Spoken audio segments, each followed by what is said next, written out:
This one just came out. I was going to read it a couple weeks ago. And if I get time, this is one of Bonnie's books. I finally found her stash of Christmas books. Or Christmas books, children's books. The Life and Times of the Honeybee. All right. Welcome, Lydia. We're glad to see you here. And I do have this one, and this is actually, Jackie gave me this. And it's called Smiley, A Journey of Love. But I have this down as, you know, if we have time. So, all right. So I got 2 minutes, and we'll get started. And actually, look, Derecho's already tuckered out.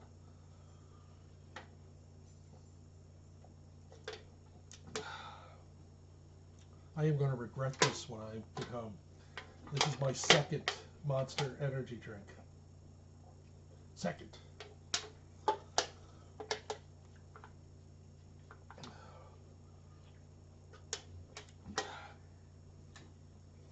What are you doing? Boy, for somebody who's got a...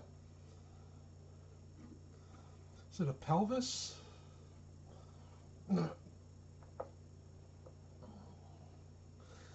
All right. I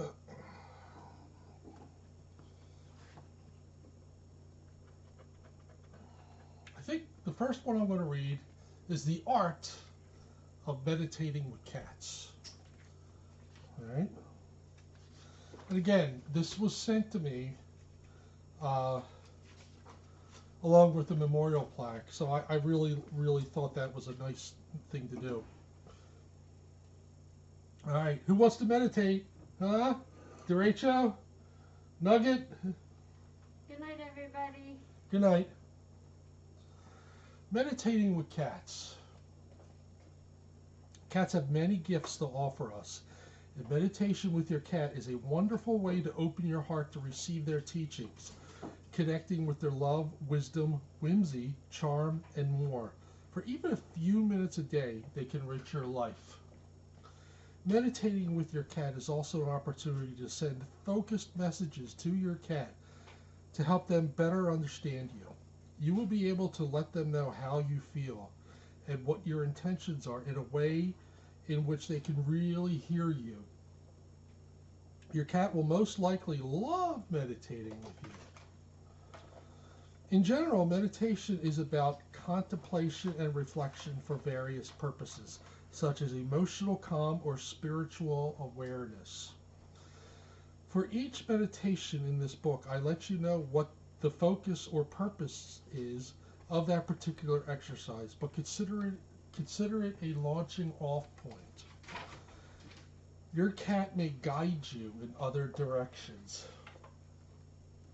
The goal of most meditations is to bring your mind and body into a state of relaxation, to feel emotionally calm and centered and be focused in the moment, letting go of thoughts of the past and future. Cats make great teachers for meditation because they easily achieve a state similar to what I have just described. Most people find it easiest to meditate while sitting or lying comfortably in silence or with soft music in the background. Closing your eyes will help eliminate distractions and allow you to focus inward.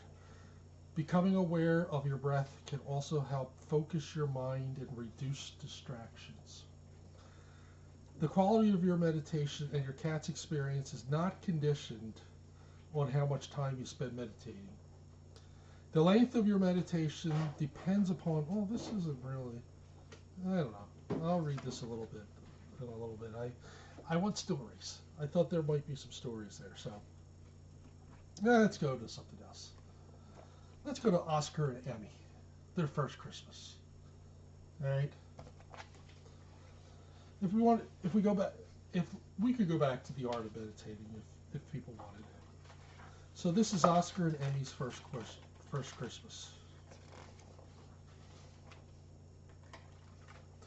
It's Christmas Eve, and kittens Oscar and Emmy are spending their first Christmas in their forever home with the family who just adopted them.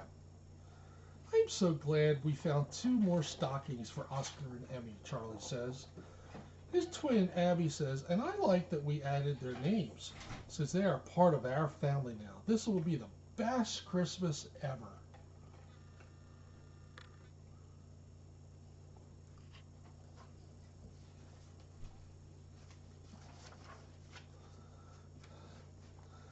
Suddenly, the doorbell rings, and the startled kittens scurry to hide. No need to be scaredy cats. It's just our neighbor, Ms. Andrea, Charlie says. Merry Christmas, exclaims Ms. Andrea. I'm dropping off a gift for Oscar and Emmy. Thank you for thinking of our kitties, Abby says. Rawr! Kiara likes the book. Did you hear that? That's a good review. Dad places Oscar and Emmy's gift under the half-decorated tree. Mom, can we add the special Santa ornament you picked up from the mail? From the mail or from the mall? I'm trying to reach for my monster before Kiara knocks it over. So, Mom, can we add that special Santa ornament you picked up from the mall? Abby asks. I can't wait to see how the kitten's photo with Santa turned out, Charlie says. And look at that little cute little picture of Oscar and Emmy with Santa.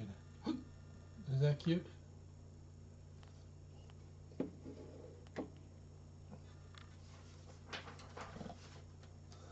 Here's a perfect spot for Oscar and Emmy's ornament. Oscar watches as Abby plugs a fancy ornament into one of the Christmas tree lights. It glows. And as you can see, the box for the Christmas lights is already occupied. Hello, Craig.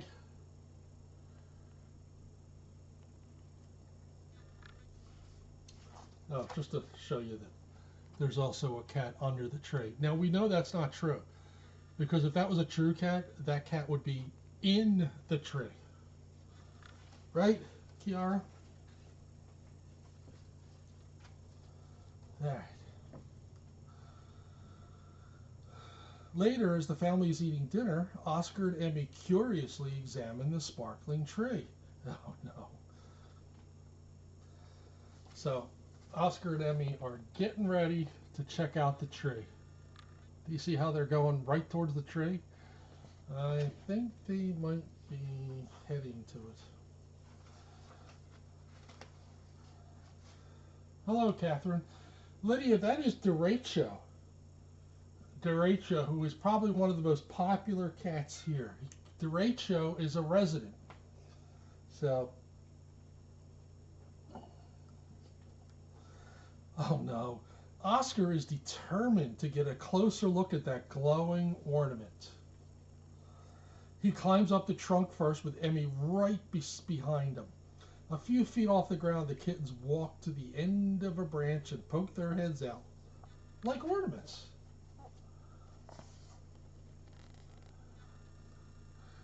Now this are the cats that we know.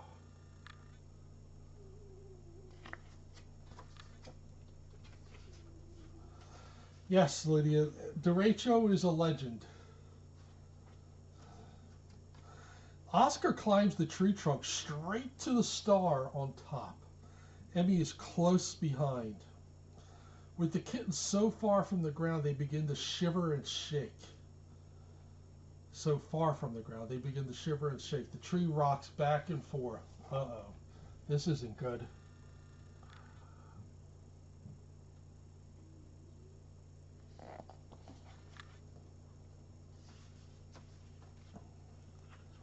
The family hears a crash from the other room.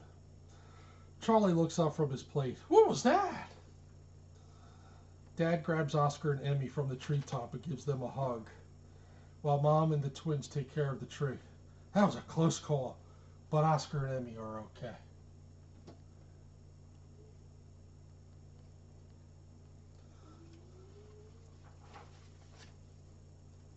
A knock on the door brings familiar Christmas carolers. Abby and Charlie are excited to see their cousin amongst the choir. The carolers invite the family to sing along. Even the kittens join in.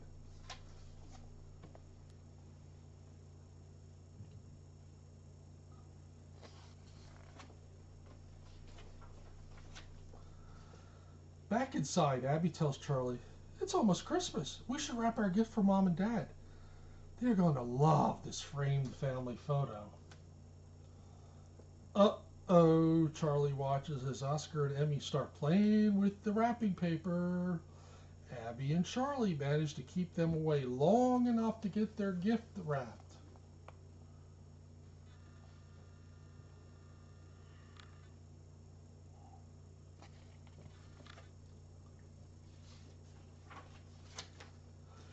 Abby places the gift under the tree and they join their parents in the other room.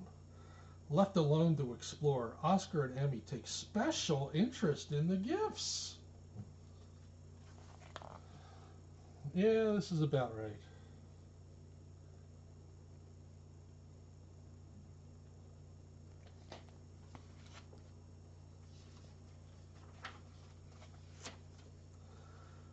It's been a busy day, but Charlie reminds Abby, "We can't forget to put out milk and cookies for Santa.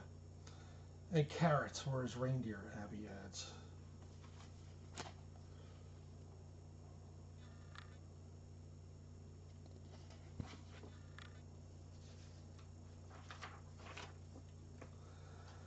"Time for bed, everyone," Dad calls out. "You know who can't visit us if we're still awake." And look, Oscar and Emmy are in the cat bed. Yeah, that happens.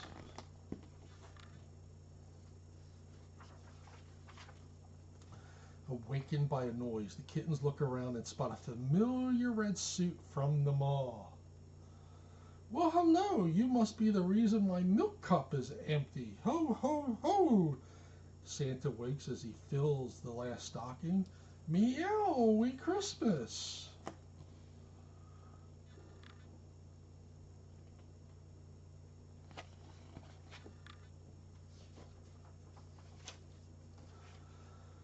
On Christmas morning, Mom and Dad picked the perfect spot for the framed family photo.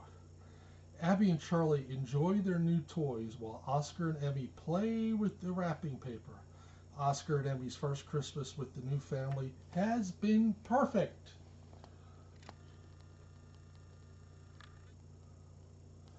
The end. So this just came out a couple weeks ago.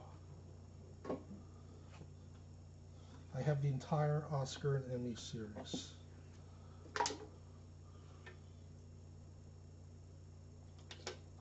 All right. I am going to start reading Goodnight Philadelphia. Again, it looks like the only Philadelphia folks here are me and Alma. You know, there's no Lost Girl. Looks like there's no MK Mouse. Good morning, Schuylkill River. Are we ready for a wonderful day? All right. Now, see, there's the word Schuylkill. Schuyllkill. Schuylkill.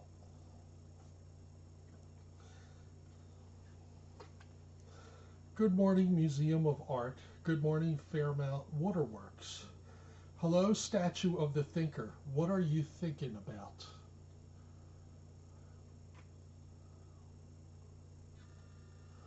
There better be a cheesesteak in this book. Isn't it fun to visit the Philadelphia Zoo? Hello, Zoo Balloon. Hello, Red Balloon. Good day to you, gorillas. Good day to you, giraffe.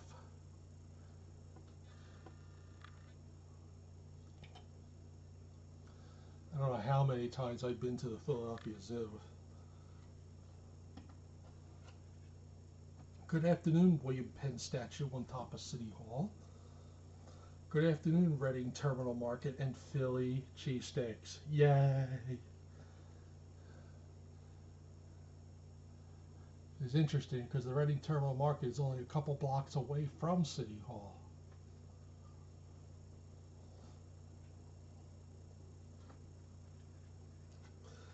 Greetings, Betsy Ross House and Old Glory.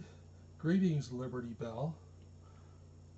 And they're only a couple blocks away from each other, too. Betsy Ross House and the Liberty Bell.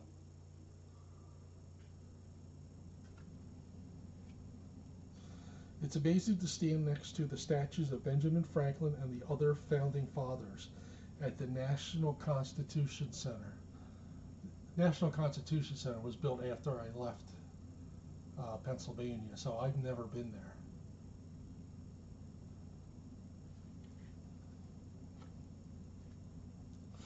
United States Mint. Have you ever seen shiny new coins at the U.S. Mint? Good evening, Autumn Leaves. Good evening, Fairmount Park.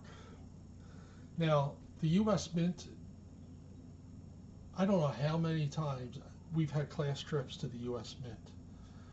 It's very interesting.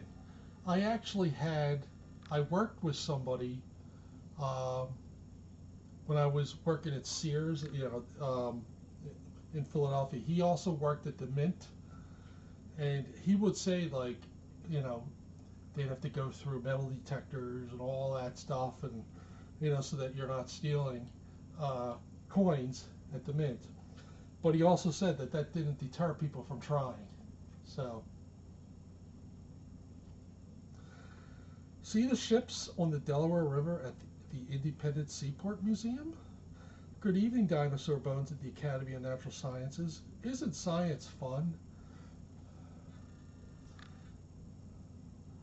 Academy of Natural Sciences is fun, but they better have the Franklin Institute in here, because the Franklin Institute is like the best. If you ever go to Philadelphia, you have to go to the Franklin Institute. It is great. Shine on, city lights, sleep tight, city of brotherly love. So, let's see what else we have. Good night, Philadelphia friends. Thank you for sharing a wonderful day. All right, this is interesting because this is supposed to be Alfred's Alley, which is like one of the oldest blocks. It's kind of cool. It's got cobblestones up and down the street. It's right in Center City, Philadelphia.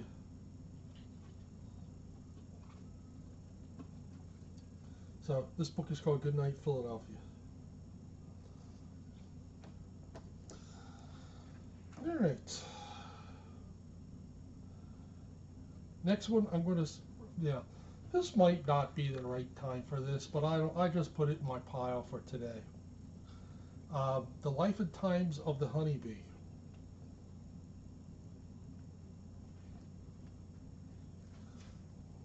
Home sweet home. Honeybees live in a large group called a colony. Each colony occupies its own hive.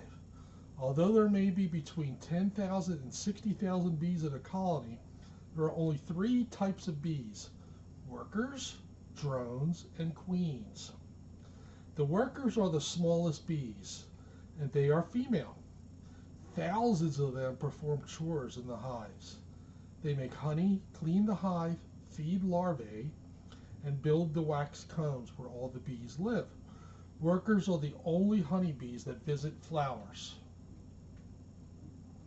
Approximately 100 drones live in each colony. They are male bees and mate with the queen. The largest bee is the queen. Each colony has only one queen, whose most important function is to lay eggs. In the summer, workers live for about 6 weeks. In the winter, workers may live longer. Bees are less active then. Drones live for about 8 weeks in the summer. They usually leave the colony in the fall and die. A healthy queen may live up to 4 years and lay over 1 million eggs during this time. So, this is a little picture of what the bees look like. Got the worker bee in the middle, you got the drone, and then of course you got the queen. Cross section of a hive inside a hollow tree. The comb is made of thousands of 6-sided wax cells. Honey cells fill the top and circle the edge of the comb. Bees eat honey for energy. Pollen cells curve below the honey cells. Well, bye, derecho. Pollen is powder bees take from flowers. They eat it for protein, which helps their muscles grow stronger. Brood cells, where worker and drone larvae are raised, are in the lower portion of the comb. Queen larvae cups hang at the bottom of the cone. So that's what it looks like.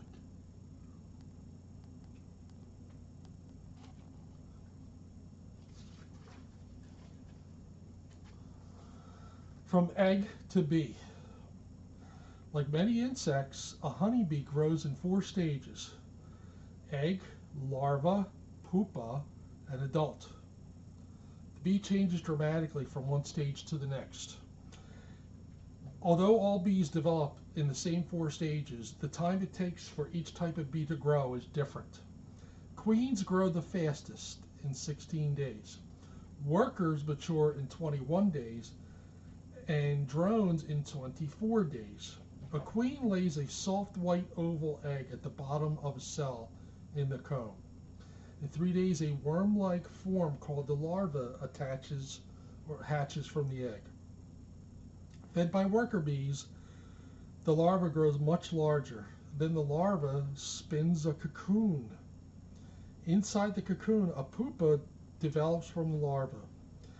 It starts to look more like an insect than like a worm. It grows eyes, legs, and wings. Finally, an adult bee chews its way out of the cell.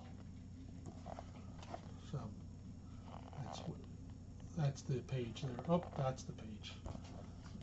There we go. That's from egg to bee.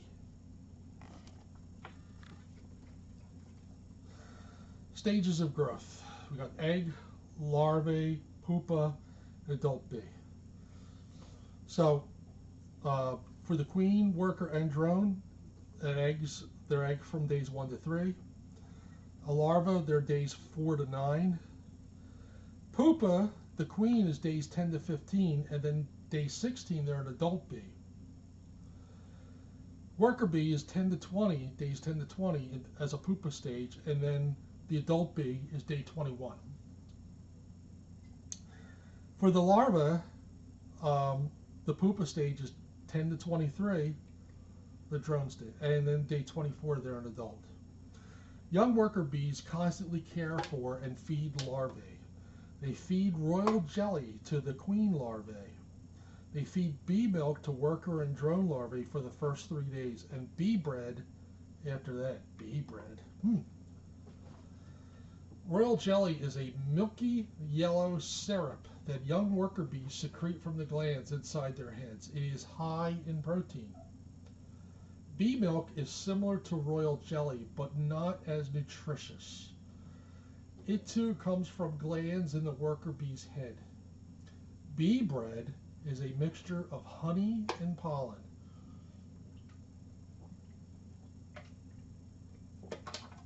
All right. During its first day, a larva eats so much that its weight increases 5.5 times in 1 day. If the same thing happened to a boy who weighed 60 pounds on Monday, by Tuesday he'd weigh 330 pounds. The worker bee. Here's the worker bee.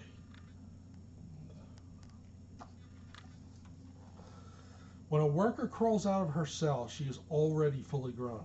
Even though she is 1/2 inch long and weighs only 1/250th of an ounce, she contributes more than any other type of bee to the daily survival of the colony. A honeybee has 2 kinds of eyes. 2 compound eyes with over 3,000 lenses.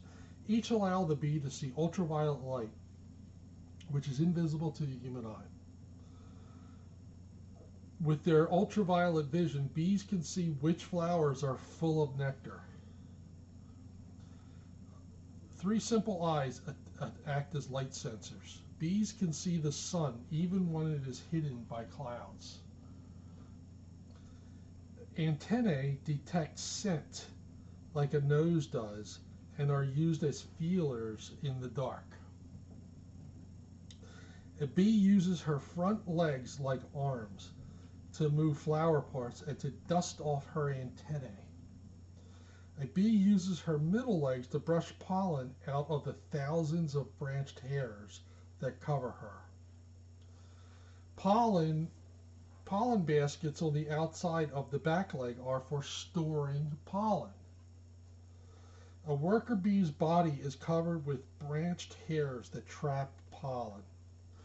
A bee can fly more than 12 miles an hour going forward. She can also fly backwards and sideways. A honeybee has two stomachs. The honey sac is where the bee stores nectar that will be made into honey. The midgut is where she digests her food. Beeswax is secreted on the underside of the bee's abdomen. So it says, like all insects, a honeybee has 3 pairs of legs. Sorry. Honeybee keeps her stinger hidden in the tip of her abdomen until she needs to defend herself or her hive. A worker's stinger has barbs that prevent the bee from pulling it out of the target. As a result, a worker can sting only once. Then she flies away and dies because leaving the stinger behind damages her internal organs.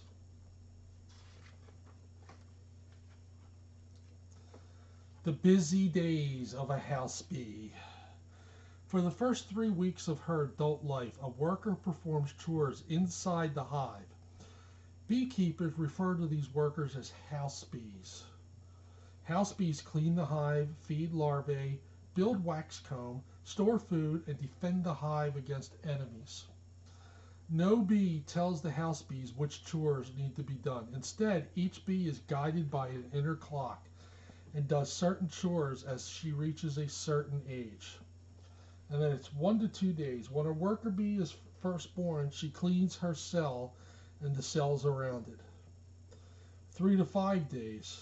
When they are 3 to 5 days old, 3 days old, feed bee bread to older drone and worker larvae. 6 to 11 days. During this time, workers feed bee milk to young drone and worker larvae and royal jelly to queen larvae. 12 to 17 days. At this time, a bee's wax glands are the most active. Bees may hang from one another's so that the wax flows more smoothly from the wax glands. Then, with her jaws, each bee shapes the wax into honeycomb. Bees that are not making wax store food in honeycombs. They deposit nectar, which will be made into honey, in honey cells, and pack pollen in pollen cells. Right, there's going to be a test on this, so make sure you guys are paying attention. At 18 to 21 days, during their last days in the hive, some workers guard the entrance. When alarmed, a guard bee emits a scent and warns the other bees of danger. A guard bee will give her life to protect the hive and its honey. So there's a nice little pictures of each little stage, and then there's a picture of a bear by a honey, and you got the bees out there to defend it.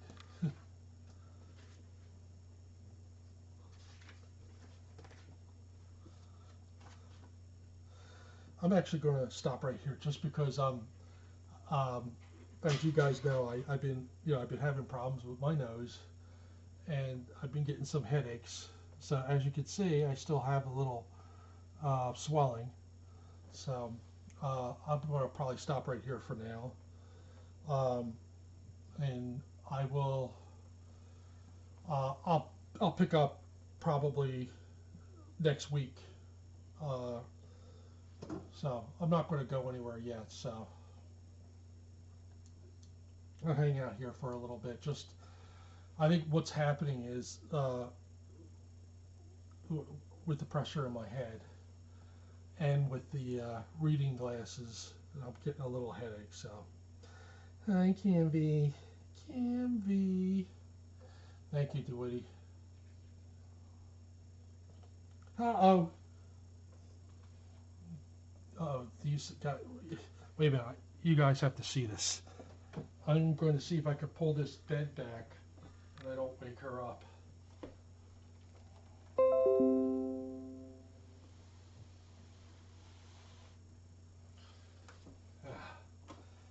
Just a little bit more. Just a little bit. There we go. Look at that. That's a sleeping nugget. Thank you. I appreciate that. Oh, look who has decided to join us. Oh no, that's not C Dot. I don't think it's C Dot. I don't think C Dot's got any white on him. Hey.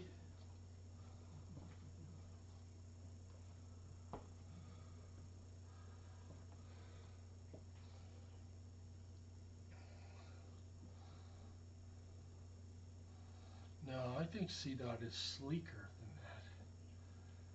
Thank you, I appreciate that, Swayze.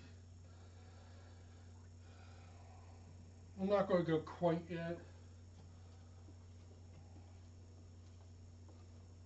All right, where are you?